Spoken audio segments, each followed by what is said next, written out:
وقال رسول الله صلى الله عليه وسلم خيركم من تعلم القرآن وعلمه صدق الله وصدق الرسول. Al-Mukarramah para asatidz, para asatidah, para sepuh, tokoh masyarakat, bapak-bapak, ibu-ibu, jamaah musalla Alfiyah Al-Istiqomah yang semoga senantiasa semuanya mendapatkan rahmat, maghfirah serta ridho dari Allah Subhanahu wa taala. Alhamdulillah Bapak Ibu dan Mas sekalian, malam hari ini kita kembali dikumpulkan oleh Allah Subhanahu wa taala dalam rangka ta'limul ilmi, satu majelis yang sangat dicintai oleh Allah Subhanahu wa taala dan sangat disenangi oleh para malaikat. Para malaikat berkumpul mengurumuni kita berbaris-baris sampai mentok ke langit dunia. Mereka mendoakan kita, bahkan makhluk-makhluk yang di langit dan di bumi turut mendoakan orang-orang yang mencari ilmu. Mudah-mudahan kita semua termasuk golongan orang-orang yang disebut dengan oleh baginda Nabi Muhammad, khairukum man ta'allama al-Qur'an wa 'allama. Paling baiknya kalian adalah orang yang belajar Al-Qur'an dan mengajarkannya. Bapak Ibu dan Mas sekalian rahimakumullah, insyaallah kita masih akan meneruskan materi yang lalu, yakni visi misi kehidupan manusia menurut Al-Qur'an.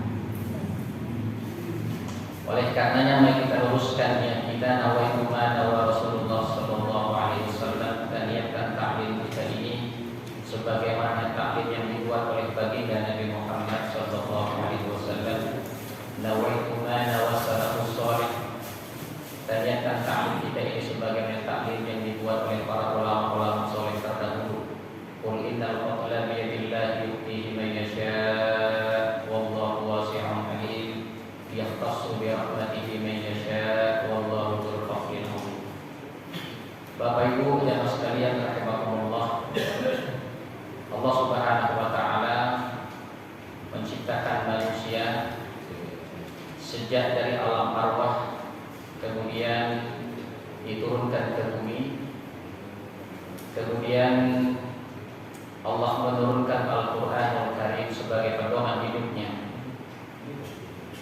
Maka pedoman hidup inilah yang kita ikuti sehingga kita kembali lagi kepada Allah Subhanahu wa taala. Inilah yang saya sebut sebagai manajemen Al-Qur'an atau manajemen langit. Karena kita ini adalah hidup di bumi dengan manajemen langit, karena kita akan kembali ke langit. Pada pelajaran yang lalu kita telah membahas tentang visi dan misi kita. Visi kita adalah meraih ridha Allah untuk kebahagiaan hidup di dunia dan akhirat. Untuk mencapai visi ini ada 3 misi yang harus kita kerjakan. Ada 3 tugas yang harus kita sempurnakan. Pertama adalah beribadah kepada Allah, menjadi hamba Allah secara mahdoh. Yang kedua adalah menjadi khalifah Allah di muka bumi, yaitu menjadi hamba Allah secara ghairu mahdoh. Setelah itu yang ketiga tugas kita adalah menjadi da'inya Allah, atau menyuruh kepada yang ma'ruf dan mencegah kepada yang munkar. Bagaimana cara mengaplikasikannya dalam kehidupan? Kita menerapkan segitiga sukses. Segitiga sukses ini yang disebut dengan al-fawzul kabir, sukses besar. Bagaimana caranya? Maka kita akan menerapkan bagaimana sukses dalam ibadah. Yang kedua, bagaimana sukses dalam profesi. Yang ketiga, bagaimana sukses dalam pergaulan. Sebagai hamba Allah, kita harus sukses di dalam ibadah kepada Allah. Sebagai khalifah Allah, kita harus sukses di dalam menjalani profesi kita di dalam kehidupan ini. Dan sebagai da'inya Allah, kita harus sukses di dalam pergaulan. Bagaimana sukses dalam pergaulan? Sukses dalam pergaulan adalah manakala kita mampu mengajak manusia menjadi hamba-Nya Allah dan menjadi khalifah-Nya Allah. Ini pelajaran yang lalu, Bapak dan Mas sekalian. Kita lihat di dalam surat Al-Fatihah. Di sini saya kasih judul Al-Fatihah kita. Ternyata semua isi kandungan Al-Quran itu sudah ada di dalam surat Al-Fatihah. Termasuk di antara adalah visi dan misi kita. Betapa hebatnya Allah Subhanahu wa Ta'ala. Walaqad atainaka sab'an minal matani wal Qur'anal azim. Sungguh Muhammad, aku telah datangkan kepadamu 7 ayat yang berulang-ulang, wal Qur'anal azim, dan Al-Qur'an yang agung. 7 ayat yang diulang-ulang dalam surat Al-Fatihah, di mana di dalamnya mengandung seluruh isi kandungan Al-Quran, memuat seluruh isi kandungan Al-Quran. Untuk memahami seluruh isi kandungan Al-Quran, kita harus memahami surat Al-Fatihah. Untuk mengetahui perincian surat Al-Fatihah, kita harus memahami 30 juz Al-Quran. Maka Bapak dan Mas sekalian, Bismillahirrahmanirrahim, dengan menyebut nama Allah yang Maha Pengasih dan Maha Penyayang. Alhamdulillahirabbil alamin. Segala puji bagi Allah, Tuhan semesta alam. Ar-Rahmanir-Rahim, yang Maha Pengasih dan Maha Penyayang. Ini selalu kita ulang-ulang di dalam sholat kita. Dan ternyata ini adalah merupakan visi kita. Yang pertama, visi itu adalah cita-cita besar kita dalam hidup ini, yakni meraih ridha Allah Subhanahu wa Ta'ala. Kemudian kita ulang-ulang Maliki Yaumiddin, dialah penguasa hari pembalasan, ialah penguasa pemilik hari akhirat. Di sini visi kita yang kedua, yaitu sukses dan bahagia dunia akhirat. Dengan pengulang-ulang ayat ini, kita telah mengulang-ulang visi kita bahwa hidup ini cita-cita besar kita tak lain adalah hanya ingin meraih ridha Allah dan ingin sukses serta bahagia dunia dan akhirat. Kemudian bagaimana cara mencapai visi ini? Iyyaka na'budu wa iyyaka nasta'in. Hanya kepadamu lah ya Allah kami menyembah, dan hanya kepadamu lah ya Allah kami memohon pertolongan. Pertama adalah dengan menjadi hamba Allah. Ini misi kita. Yang kedua adalah menjadi khalifah Allah. Inilah yang ditunjukkan dalam Al-Quran. Iyyaka na'budu wa iyyaka nasta'in. Iyyaka na'budu, ketika kita sudah tahu bahwa tujuan akhir kita ini Allah dan akhirat, maka kita akan mendekat kepadanya dengan cara menjadi hamba-Nya, menjadi hamba Allah dengan melaksanakan salat 5 waktu, puasa di bulan Ramadan, kemudian zakat, sedekah, umrah, haji, dan seterusnya. Ini adalah misi-misi kita yang tersimpan di dalam rukun Islam. Kemudian ada ibadah lain setelah itu, yaitu kita menebar di muka bumi, mengambil manfaat dan mengelola bumi ini supaya kita bisa mandiri hidup dan bisa bermanfaat buat orang lain. Inilah tugas sebagai khalifah Allah Subhanahu wa Ta'ala. Kemudian tugas yang ketiga, ihdinas shiratal mustaqim, tunjukilah kami ke jalan-Mu yang lurus ya Allah. Ternyata Allah menunjukkan kita ini melalui Al-Quran dan melalui Nabi-Nya. Maka Al-Quran sebagai petunjuk, Rasul adalah sebagai al-hadi. Maka kata Rasulullah, "Qul hadihi sabili." Katakanlah Muhammad, inilah jalanku. Apa jalanku? Ad'u ilallah, aku mengajak kepada Allah. Ala basiratin, dengan ilmu yang terang, dengan ilmu yang jelas. Ana, aku, wa man ittaba'ani, dan pengikut aku. Jadi tugas Nabi, kata Nabi, hadihi sabili, inilah jalan. Apa jalan itu? Ad'u ila Allah, mengajak manusia kepada Allah. Ana ala basiratin, dengan ilmu yang terang, dengan dalil yang nyata. Ana, aku, wa man ittaba'ani, dan pengikutku. Ini tugas kita, mengikuti tugas baginda Nabi Muhammad sallallahu alaihi wasallam. Bagaimana aplikasinya? Siratal ladzina an'amta alaihim. Jalan yang lurus tadi itu adalah jalannya orang-orang yang telah mendapatkan nikmat dari Allah Subhanahu wa taala atas mereka. Maka supaya kita sukses menjadi hamba Allah, sukses menjadi khalifah Allah, sukses menjadi dai Allah, ada yang kita contoh. Siapa? Rasul dan kaum muslimin.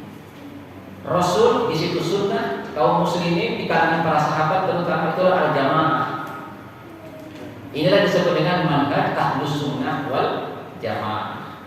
Bagaimana kita sukses meraih ridho Allah dan hari akhirat? Maka kita laksanakan 3 tugas ini dengan cara mengikuti Rasul dan kaum muslimin terdahulu. Itulah yang disebut dengan manhaj ahlus sunnah wal jamaah. Ini masih termasuk pelajaran yang lalu, Bapak Ibu.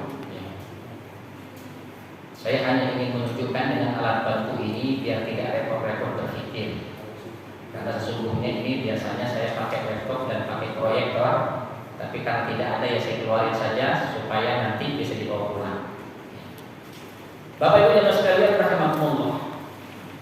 Ternyata sebagai hamba Allah, tugas sebagai hamba Allah Subhanahu wa taala, kita harus ada di dalam dada kita rukun iman yang 6. Karena Allah menciptakan kita ini sebagai hardware, ada software. Ya, Allah meniupkan ruh kepada kita, kemudian kita bisa hidup. Nah, setelah hidup kita beribadah kepada Allah Subhanahu wa taala. Maka di hati kita ini ada rukun iman. Kemudian di dalam jasad kita ini ada rukun Islam. Kemudian pelaksanaannya itulah namanya rukun ihsan. Setiap dada orang beriman pasti ada rukun iman yang 6. Dan di dalam kesehariannya pasti ada rukun Islam. Dan cara pelaksanaannya ada rukun ihsan. Anta'budallaha ka'annaka tarahu fa illam takun tarahu fa innahu yarak. Ketika kita beribadah kepada Allah, rukun iman yang ada di dada kita, kemudian kita melaksanakan sholat. Ketika kita sholat, jadilah kita seakan-akan sholat melihat Allah. Atau kalau tidak mampu, yakinlah bahwa ketika kita sholat itu adalah dilihat oleh Allah. Itulah yang disebut dengan beribadah secara ihsan. Ihsan itu perbuatannya. Orang yang melakukannya namanya muhsin. Minal muhsinin, bagian daripada orang-orang yang ihsan. Ihsan itu artinya profesional.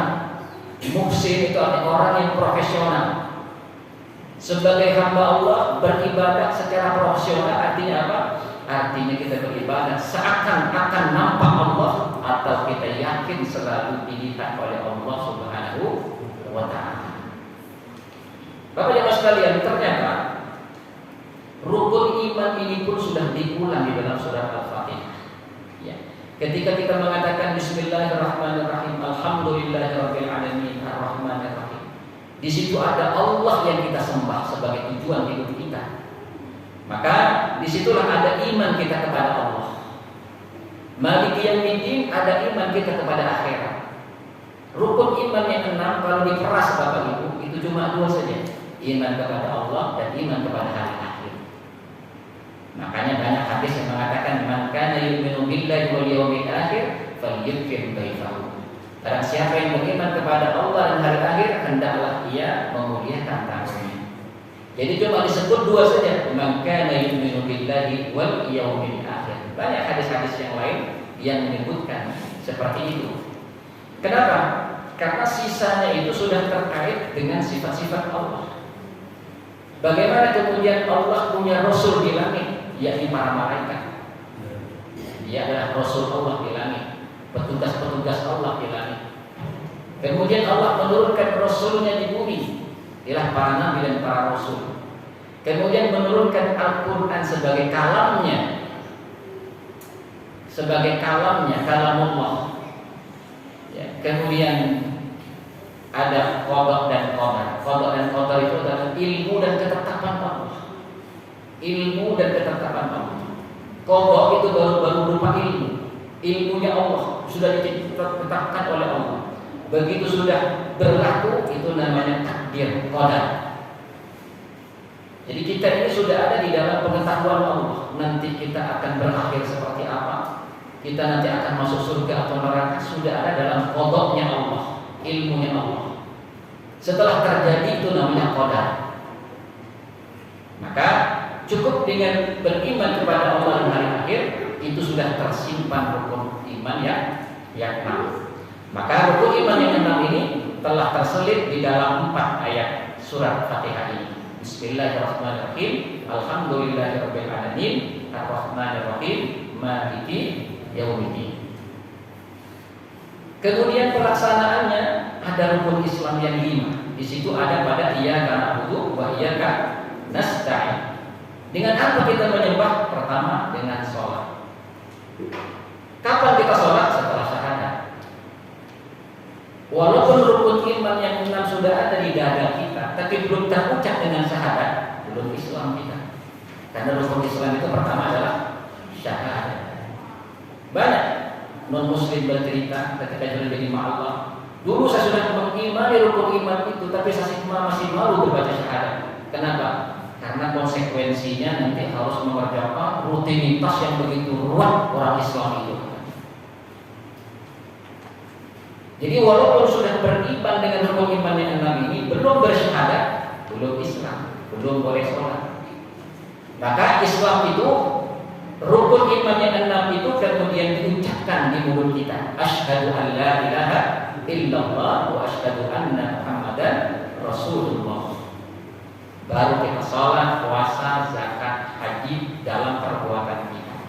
Itulah iman menurut Ahlus Sunnah wal Jamaah, tasdiqun bil qalbi, diyakini di dalam hati, qaulun bil lisan, diucapkan dengan lisan, wa amalun bil arkan, dilakukan dengan anggota tubuh kita.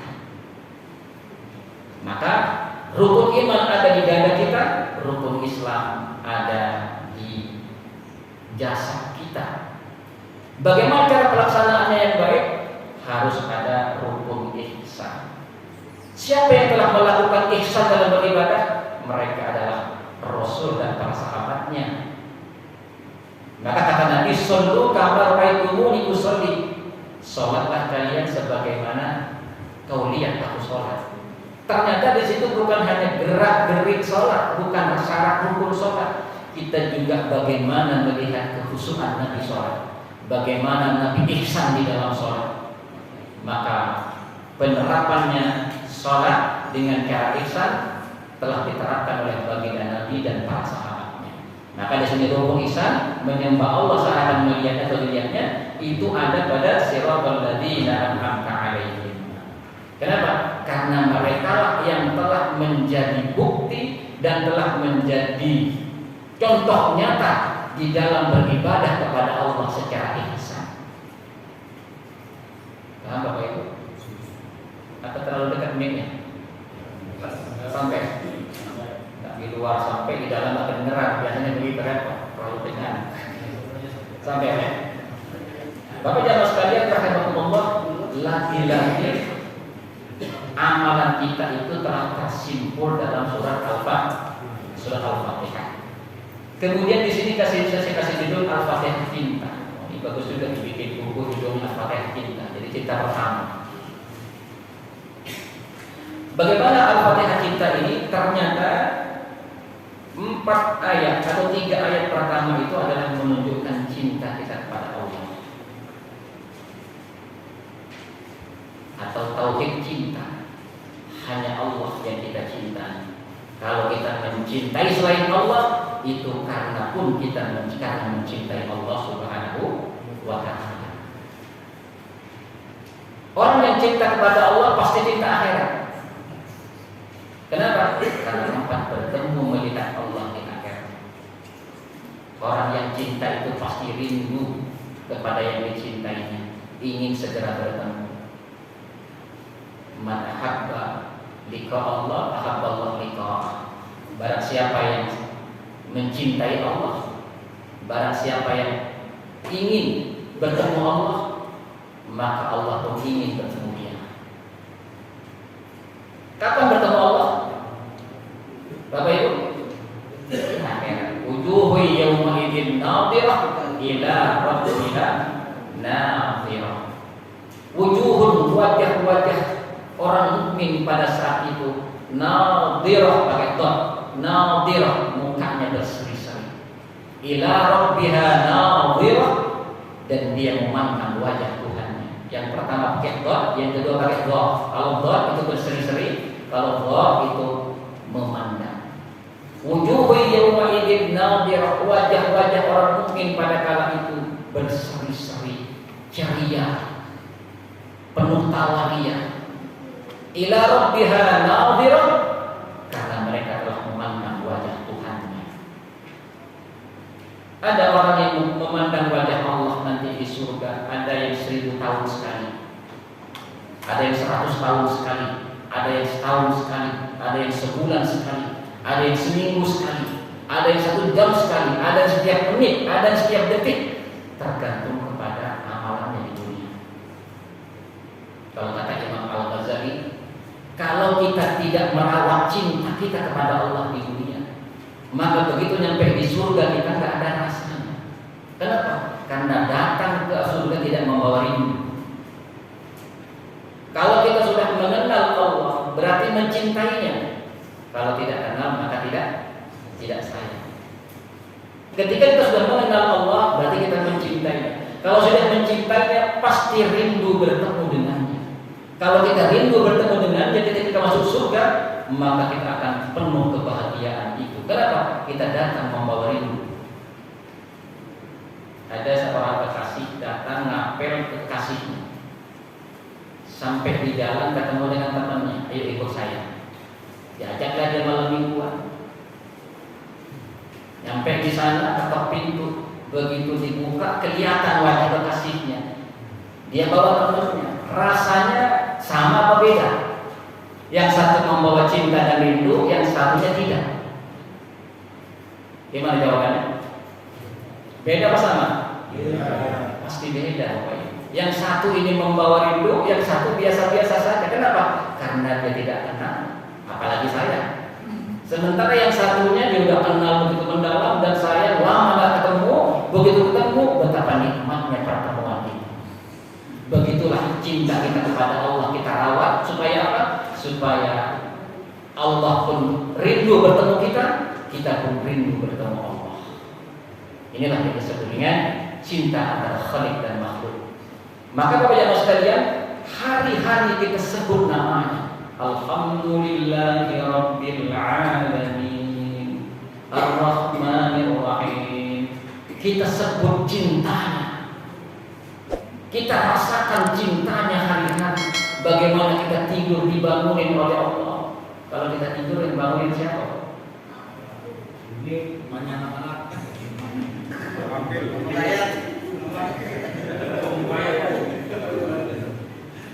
Amma anak-anak itu siapa yang menggerakkan hatinya? La ilaha illallah. Ya, semuanya itu Allah. Ketika kita tidur, kita di mana? Di mana Pak ketika kita tidur? Pernahkah kita mengendalikan kita? Jantung terus berdetak, darah terus mengalir. Betul tidak?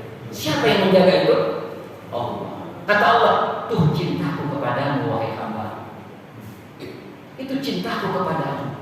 Aku rawat engkau sejak kecil. Aku tahu engkau ketika kau masih menjadi janin di perut ibu. Aku tiupkan ruhmu. Dan aku rawat engkau 9 bulan. Kemudian aku rawat engkau selama hidup ini. Itu cintaku kepadamu wahai hamba. Pernah Bapak rasakan cintanya? Pernah Bapak rasakan cintanya? Bapak Ibu dan sekalian, rahimakumullah. Cinta itu kelihatan gak sih? Ibu-ibu, cinta itu kelihatan gak sih? Kalau kita melihat kekasih kita, kita tahu cintanya. Tahu dari mana kalau cinta nggak kelihatan? Orang saling mencintai tahu nggak? Melihat cintanya nggak? Kalau nggak kelihatan, kok tahu kalau dia cinta sama kita? Dari mana tahunya? Dari sikapnya, dari senyumnya, dari matanya. Betul tidak? Matanya udah kelihatan, nggak mungkin bisa dipungkiri. Betul tidak? Senyumnya, gerak-geriknya, sikapnya. Yang nampak itulah yang kita tangkap apa yang ada di hatinya. Allah tidak nampak kepada kita Bapak Ibu. Tapi sikap Allah yang begitu rupa, apakah tidak dirasakan? Bapak Ibu sekalian, bagaimana Allah telah memberikan kita hidup? Bagaimana Allah telah memberikan kita kekasih, istri, anak-anak, kendaraan, rumah? Dari mana itu semua? Dari Allah. Wahai hambaku, tuh cintaku kepadamu, tuh buktinya. Kau gak lihat aku, tapi kau bisa rasakan cintaku kepadamu.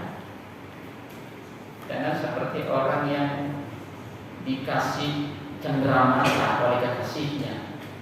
Dia udah beli, malu-malu, dilabrak untuk membeli untuk kekasihnya. Begitu sampai di cenderamata, kekasihnya melihat cenderamata itu, diciumnya cenderamata itu, kemudian sambil senyum sendirian, diciumnya lagi, tapi dia tidak ingat kepada yang ngasih. Cintanya hanya kepada pemberiannya. Itu kira-kira orang apa gitu? Dia sangat cinta kepada pemberiannya, tapi lupa kepada yang memberi. Kalau bapak punya kekasih seperti itu, mau diapain? Lupa. Kita udah benar-benar bela-bela, enggak ingat kita, mana ingat hanya pemberian ini. Kira-kira Tuhan kita, Allah kita seperti itu Bapak Ibu. Betapa Allah telah memberikan segala-galanya kepada kita, senangnya kepada pemberiannya, enggak pernah ingat kepada yang memberi. Pantas aja kalau Allah kemudian menyiapkan neraka Bapak Ibu. Kita kalau marah sama kekasih begitu, betul tidak? Dukun, ya kan?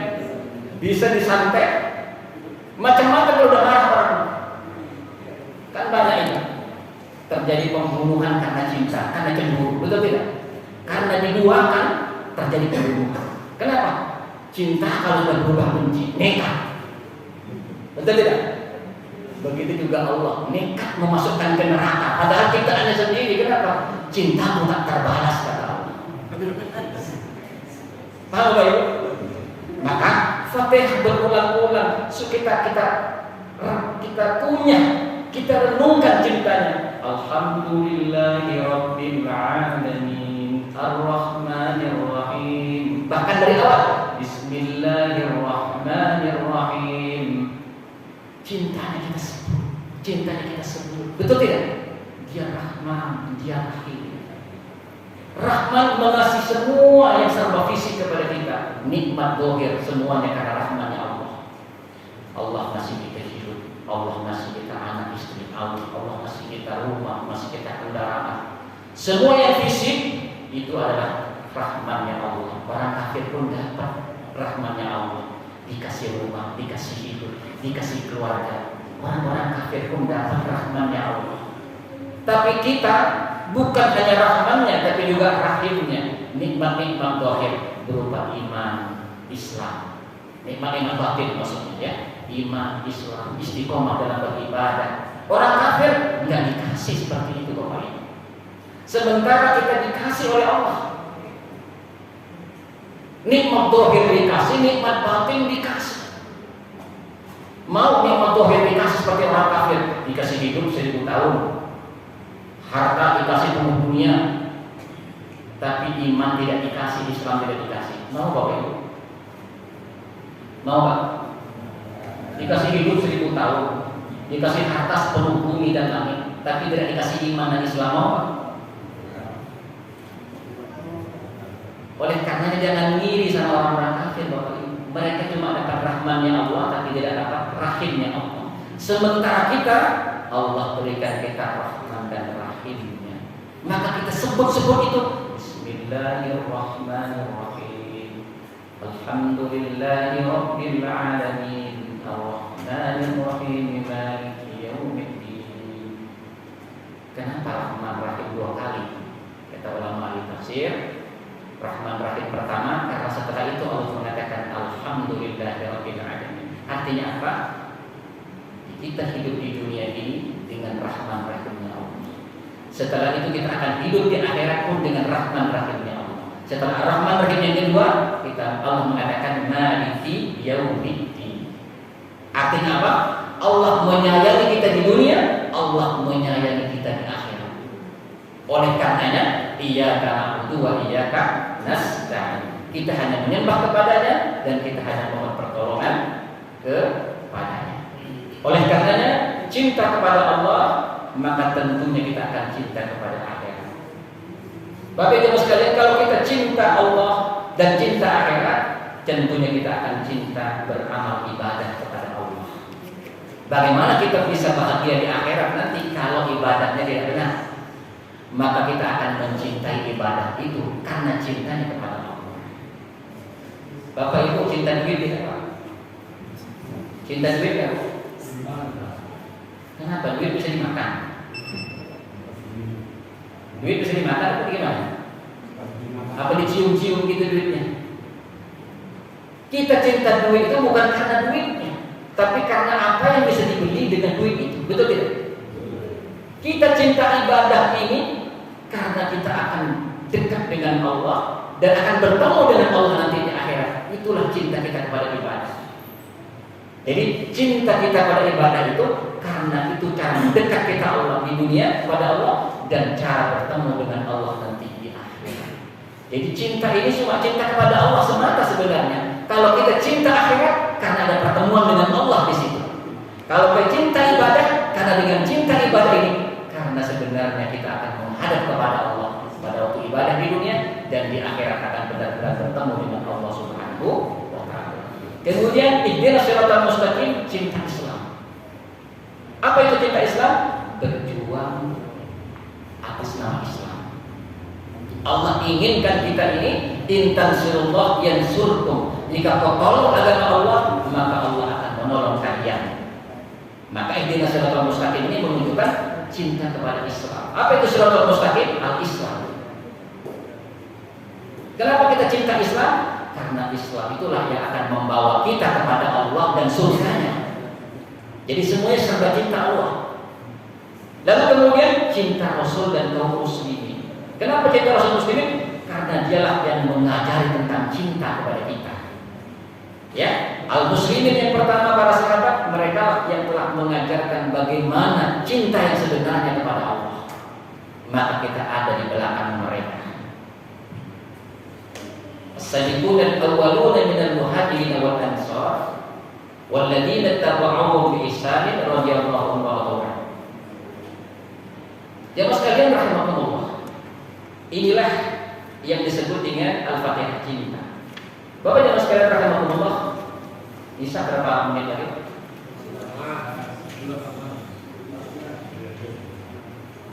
Mari kita teruskan pada lembaran berikutnya.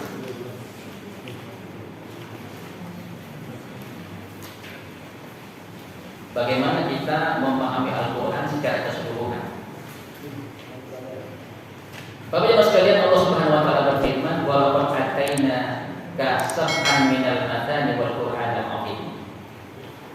Sungguh aku telah berikan kepada Muhammad 7 ayat yang berulang-ulang dan Al-Qur'an Al-Azim serta Al-Qur'an yang Maha Agung. Al-Qur'an yang agung. Itu artinya Fatihah dan Al-Quran. Fatihah makna Al-Quran secara global. Al-Baqarah sampai An-Nas itu makna Al-Quran secara tafsir atau terperinci. Untuk memahami yang terperinci kita harus memahami yang global dulu. Untuk memahami yang global kita harus memahami yang terperinci dulu. Mari kita lihat Bapak-Bapak sekalian. Di dalam ayat pertama dan kedua dan ketiga, Bismillahirrahmanirrahim, Alhamdulillahirabbil alamin, Ar-Rahmanir-Rahim. Di sini kandungannya adalah memberikan informasi tentang Allah nama-namanya, sifat-sifatnya, dan nikmat-nikmatnya. Allah punya nama, betul? Allah punya sifat, Allah punya nikmat-nikmat. Semua perbuatan Allah kepada kita itu nikmat. Menciptakan langit, menciptakan bumi, menciptakan semua, ternyata untuk kita. Walladzi khalaqalakum ma fil ardi jami'an. Dialah Allah yang telah menciptakan untuk kalian semua apa yang di langit dan di bumi, semuanya untuk kita. Itu kata Allah Subhanahu wa taala. Maka ternyata kalau Bapak baca dalam Al-Qur'an, 30% dalam Al-Qur'an itu menjelaskan tentang nama-namanya, sifat-sifatnya, dan nikmat-nikmatnya. Al-Qur'an itu tidak ngacak Bapak Ibu. Garis besarnya sudah ada di dalam Fatihah. Kenapa ketika kita sholat, imam baca Fatihah, setelah itu baca ayat. Setiap ayat yang kita baca dalam surat Al-Fatihah, ayat apapun pasti menjelaskan isi Fatihah itu. Amin. Setiap ayat apapun yang kita baca pasti akan menjelaskan apa yang ada dalam Fatihah itu. Kemudian Maliki Yaumiddin memberikan informasi tentang kematian dan apa yang akan terjadi setelah kematian. At-tadhkir bil mauti wa ma ba'dal maut. At-tadhkir fil mauti wa fi ma ba'dal maut. Memberikan peringatan tentang kematian dan apa yang akan terjadi setelah kematian. Itu sekitar 20% dalam Al-Qur'an. Jadi ketika Bapak baca Al-Qur'an, oh ini menjelaskan ayat yang ini dalam Fatihah. Oh ini menjelaskan ayat yang ini. Ketika Bapak ada cerita surga, ada cerita neraka misalnya, ya, ada cerita bagaimana yaumul hisab, bagaimana hari berbangkit, bagaimana hari kiamat. Ada nggak dalam Al-Qur'an cerita seperti itu? Itu menjelaskan tentang Maliki Yaumiddin. Ada 20% isi kandungan Al-Qur'an yang menjelaskan tentang al-maut wa ma ba'dahu, kematian dan apa yang terjadi setelah kematian. Di situ hanya menafsiri Maliki Yaumiddin, tafsir Maliki Yaumiddin. Kemudian di sini memang sengaja tidak saya urut, siratal ladzina an'amta 'alaihim ghairil maghdubi 'alaihim waladdallin. Yang ketiga, Al-Qur'an itu memberikan informasi tentang hari-hari Allah. Dalam surat Ibrahim dikatakan, wa dzakir bi ayyamillah, berikan peringatan tentang hari-hari Allah. Apa itu hari Allah? Hari di mana Allah mengangkat para kekasihnya dan menghancurkan musuh-musuh para kekasihnya. Semua kisah dalam Al-Qur'an itu namanya hari-hari Allah. Kisah Nabi Musa bersama Fir'aun. Bagaimana Musa tadinya dikejar-kejar oleh Fir'aun, dan bagaimana kemudian Fir'aun ditenggelamkan oleh Allah dan Musa diselamatkan oleh Allah. Itu namanya hari-hari Allah. Supaya kita tahu bahwa Allah itu punya siksa di dunia dan punya siksa di akhirat.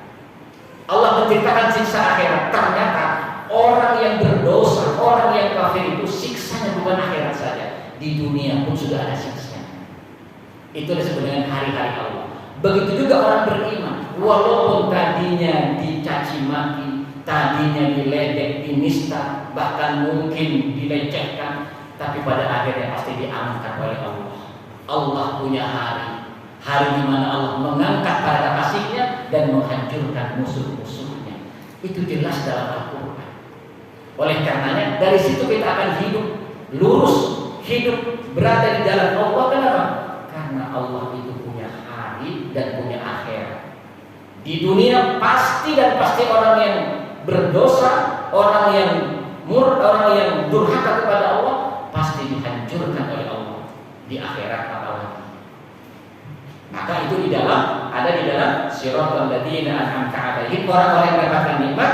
Al-maghdub ad-dallin, orang-orang yang dimurkai itu orang-orang yang musuh-musuh orang yang dikasihi oleh Allah Subhanahu wa taala. Terus itu ada 20% kisah-kisah yang menjelaskan tentang itu. Kemudian Bapak Ibu sekalian, ghairil maghdubi 'alaihim waladdallin, saya di sini ambil sendiri, memberikan informasi tentang bantahan Allah kepada 4 golongan manusia yang tidak mau beriman kepada Al-Quran, minal munafiqin, minal musyrikin, wal munafiqin, wal yahud, wal nasara. Jadi Al-Quran itu bercerita tentang membantah 4 golongan ini: kafir, musyrik, Makkah, kemudian munafik, kemudian al-yahud, kemudian An-Nasara. Qul ya ayyuhal kafirun, dibantah wahai orang-orang kafir. Qul ya ahlal kitab ta'alu ila kalimatin sawa'in bainana wa bainakum, wahai ahli kitab, mari kita berada di dalam kalimat yang sama di antara kita. Itu bantahan-bantahan. Bantahan-bantahan seperti itu ada 10% di dalam Al-Quran. Ada 10% di dalam Al-Quran. Itu tertuju kepada al-maghdub dan al-dhalin, orang yang dimurkai Allah dan orang yang sesat. Kemudian yang terakhir adalah iyyaka na'budu wa iyyaka nasta'in ihdinas siratal mustaqim, memberikan informasi tentang hukum-hukum dan peraturan Allah dari yang wajib, sunnah, mubah sampai makruh dan haram serta sanksi-sanksinya. Ini kaitannya dengan ayat-ayat ahkam dalam Al-Quran. Ternyata ayat ahkam itu cuma 15% saja dalam Al-Quran. Biasanya ada tafsir namanya tafsirul ahkam. Itu tidak banyak. Yang banyak justru masalah akidah dan masalah cerita-cerita, kisah-kisah di dalam Al-Quran itu. Nah, ternyata Bapak Jamaah sekalian, sudah berapa persen? 30, 25, 20, 10, 15, berapa persen? 100% Bapak Jamaah sekalian. Artinya apa? 100% makna Al-Quran sudah ada di dalam surat Al-Fatihah. Itu artinya apa? Tidak sampai sejam kita belajar sudah mempelajari 30 juz Al-Quran. Sudah paham belum Quran? Itu saja isi Quran. Sekarang Bapak mungkin Al-Quran kalau dikaji Pak tafsirnya sampai mati nggak paham-paham, kalau nggak tahu urutannya. Oh ternyata, coba bayangkan Al-Quran itu kayak ngacak Pak. Bukan ngacak Pak Al-Quran itu. Al-Quran itu kita petunjuk, bukan kita ilmiah. Ya, supaya apa?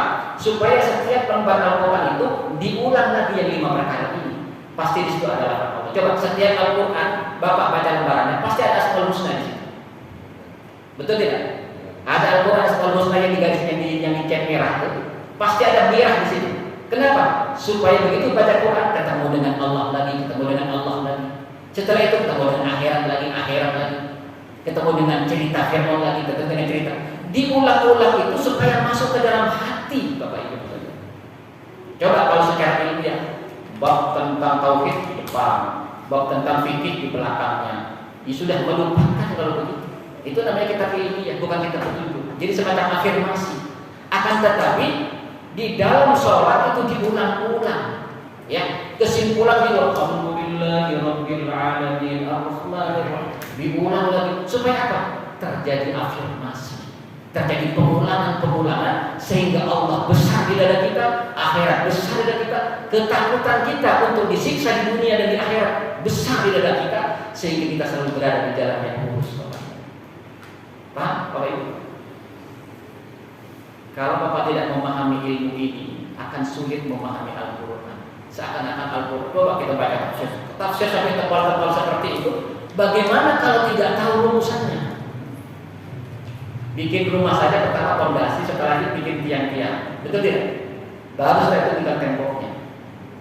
Nah ini kita tiang-tiangnya belum tahu, belum umum tembok. Datang kepada kajian lagi, ketemu ilmu lagi, mau disusun bagaimana ilmu?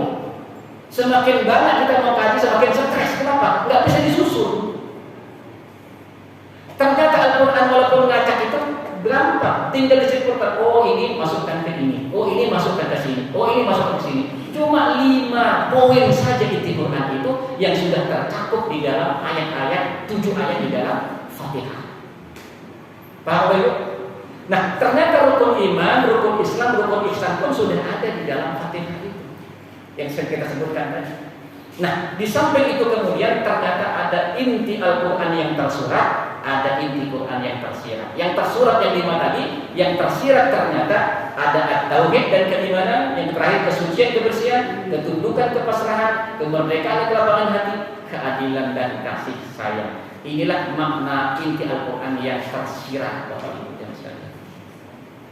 Ternyata 5 ini ada di dalam sifat malaikat, yang kedua di fitrah manusia, yang ketiga adalah ada pada inti Al-Quran. Sampai di sini paham Ibu?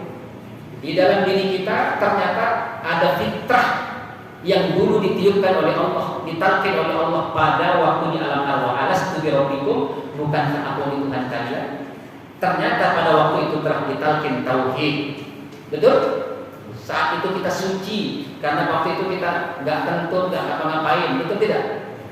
Pada saat itu kita tunduk karena saat itu kita selalu bersama Allah, ya, kita selalu bersama Allah seperti di surga. Jadi selalu tunduk patuh kepada Allah. Kemudian pada saat itu juga kita tidak merdeka dari hawa nafsu karena memang belum ada nafsu, betul? Pada saat itu kita saling berkasih sayang. Barang siapa bertemu di alam arwah dulu, maka kita akan bertemu di alam dunia ini. Bu, Pak, kenapa kita ketemu di sini? Karena dulu kita pernah bertemu di alam arwah. Itu ceritanya, ya. Maka bapak sekalian, maka kemudian fitrah ini datang kepada kita. Kullu mauludin yuladu 'ala fitrah. Setiap anak yang terlahir dalam keadaan fitrah tadi. Seandainya dia mati sebelum balik, masuk surga. Kenapa? Karena Islam masih ada di dalam diri, al-Islam. Apa itu fitrah? Islam. Maka bapak ibu sekalian, turunlah kemudian Al-Quran. Turunlah kemudian Al-Quran yang membawa ajaran-ajaran fitrah.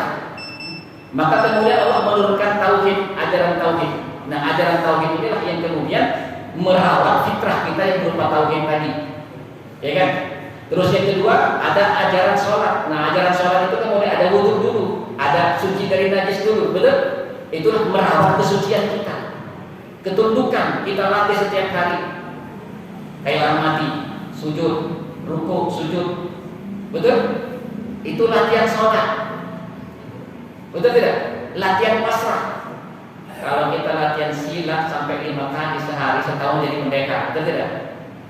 Kita latihan tunduk, latihan patuh kepada Allah. Bertahun-tahun belum tentu tunduk juga. Berarti kita tidak tahu maksud dan tujuannya. Ya. Jadi ini adalah tunduk kepada Allah. Kenapa? Karena fitrah kita ini tunduk. Kemudian ketika ketemu di bulan Ramadan, maka nafsu kita dilatih karena kita merdeka dari hawa nafsu. Di akhir Ramadan ada zakat, ada sedekah karena kita perlu keadilan dan kasih sayang. Itu artinya apa? Fitrah kita ini dirawat oleh hukum Islam, Bapak Ibu. Ya, dirawat oleh hukum Islam. Supaya apa? Supaya kita datang dengan fitrah selama 60 tahun, 70 tahun, 80 tahun kita dirawat fitrah itu supaya wala tamutunna illa wa antum muslimun, supaya mati membawa fitrah al-Islam lagi. Ketemu dengan Allah, merindukan Allah, maka ditaruh di tempat yang paling tinggi oleh Allah Subhanahu wa taala. Sampai di sini paham Bapak Ibu? Ini baru permulaan ya. Nanti kajian berikutnya lebih dalam lagi. Ini bukan hipnotis ya. Lebih dalam lagi sehingga kita paham betul bahwa hidup ini benar-benar hanya untuk Allah dan untuk ketemu dengan Allah di akhir. Bapak Ibu yang sekalian, mungkin kita teruskan sebentar dulu. Ini sebulan sekali masalah kita ketemu. Begitu ketemu sebentar, cari dulu lagi. Bapak Ibu sekalian, ternyata di dalam dada kita itu ada fitrah ini, Bapak Ibu. Ya. Fitrah yang berupa tauhid dan keimanan, ya. Nah, bisa ulang lagi, buka sebelumnya di Al-Fatihah Cinta, rukun iman, rukun Islam, rukun Islam.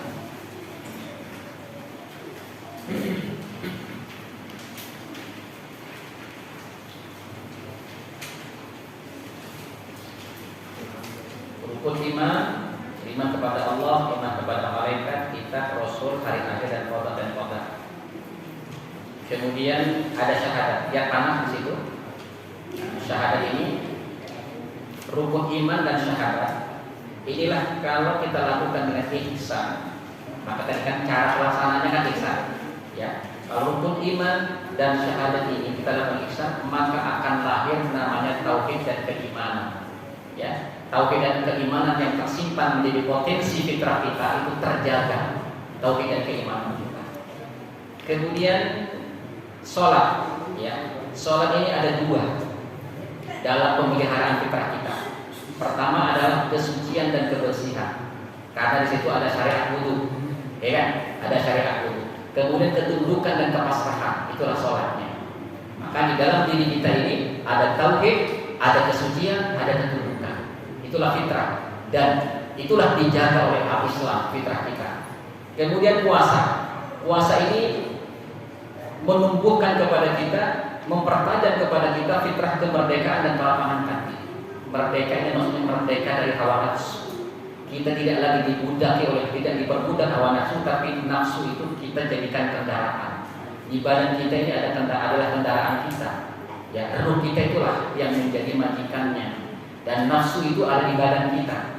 Maka dengan puasa Ramadan dilatih nafsu itu dikendarai oleh ruh kita. Maka merdeka kita. Ya, merdeka dan hati kita akan mutmainnah, lapang. Hati akan mutmainnah. Kemudian dengan zakat itulah kelapangan hati, keadilan dan kasih sayang. Itulah fitrah yang terakhir, yang kelima, keadilan dan kasih sayang. Bagaimana haji? Haji inilah yang kemudian akan mewisuda kita, di mana ini kita bawa ke Mekah sana. Kenapa? Karena para nabi dahulu, kemudian nabi, para sahabatnya telah berada di sana dan cahayanya masih terekam di sana. Maka kita kemudian membawa cahaya yang sama ke sana, sehingga cahaya mereka dengan cahaya kita itu menyatu, yang disebut dengan Hadratul Quds, ya, disebut dengan Hadratul Quds. Begitu kita pulang ke negeri kita, maka kita akan membawa cahaya-cahaya mereka juga ke bumi kita. Itulah makna daripada haji, Bapak-Bapak sekalian. Itu nanti kita akan bahas lebih dalam lagi. Kemudian ternyata Bapak Ibu sekalian, ternyata malaikat pun sama memiliki fitrah seperti itu. Malaikat Bapak Ibu selalu bertauhid, betul tidak? Ada malaikat yang syirik, malaikat kesyirikan. Terus malaikat itu selalu suci, betul tidak? Ada yang malaikat kentut, ada yang malaikat yang kumpul sama istri, nggak ada. Berarti dia selalu suci. Kemudian malaikat selalu tunduk dan patuh, betul tidak? Yang malu nama tukmal, dia mengerjakan apa yang diperintahkan oleh Allah Subhanahu Wa Taala kepada mereka. Terus malaikat itu selalu merdeka dari hawa nafsu, karena tidak punya nafsu, betul. Dan malaikat itu selalu punya rasa adil dan kasih sayang. Wa yastaghfiruna liman fil Al-Quran. Dia hari-hari memohonkan ampun kepada Allah, kepada orang beriman di muka bumi. Lembut malaikat hatinya. Artinya apa? Fitrah manusia dan fitrah malaikat itu sama, fitrah ruhiyah. Tapi manusia juga punya fitrah jasmaniyah untuk mempertahankan hidup, ya, nafsu makan, itu kan, untuk mempertahankan hidup, ya kan. Sehingga mempertahankan hidup ini orang kan mencari makan, itu fitrah.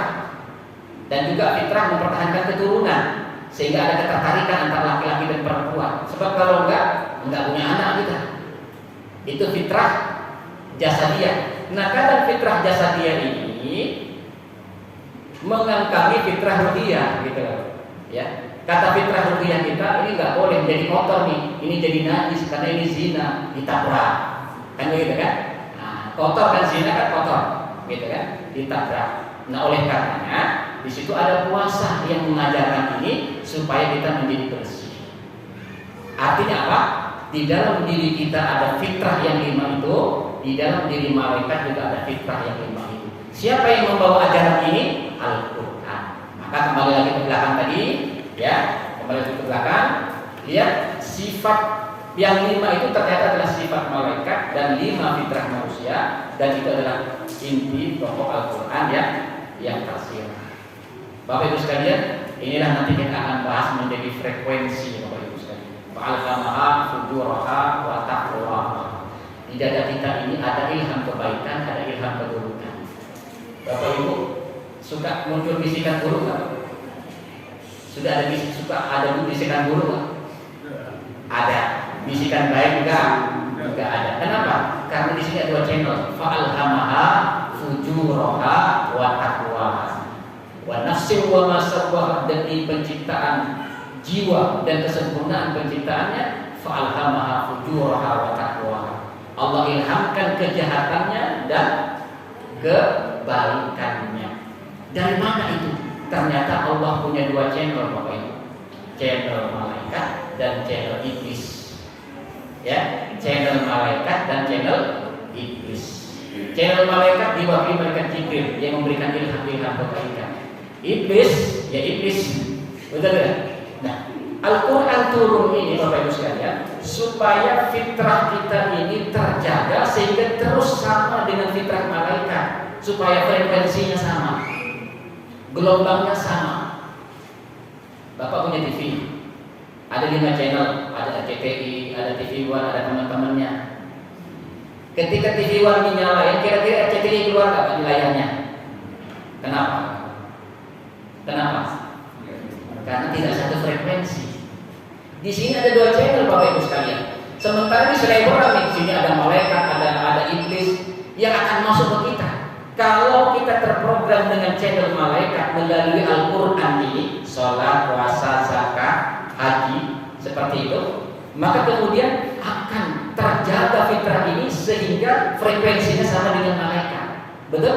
Maka hari-hari bisikan malaikat yang datang, bisikan iblis tertutup karena channelnya channel malaikat.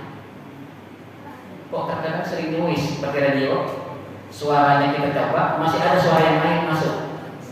Biasanya kita masih seperti itu keadaannya, ya kan? Itu sudah banyak bisikan dulu, berarti masih noise. Apa namanya? Ya kan? Kenapa? Ini karena kita tidak ihsan, belum ihsan. Sholat biasa aja, ya, belum profesional, sehingga tidak bening, tidak melulu hanya kepada channel malaikat. Maka kadang masuk juga channel iblis. Ini kebanyakan kita seperti itu, Bapak Ibu. Paham sampai di sini? Nah, ini pembahasannya soal nanti kebanyakan akan kita bahas lebih dalam lagi, sehingga kita akan tahu ternyata Islam itu ilmiah, Bapak Ibu, rasional, tidak abstrak ajarannya, ya kan? Jadi yang namanya server, antara server di internet atau channel itu sudah ada di kita. Servernya seperti malaikat pemancarnya sudah ada di kita semua. Semua itu meniru manusia dengan sistem langitnya. Nanti kita bahas lebih dalam lagi yang manfaatnya. Jadi saya bilang taufiq wal hidayah. Wassalamualaikum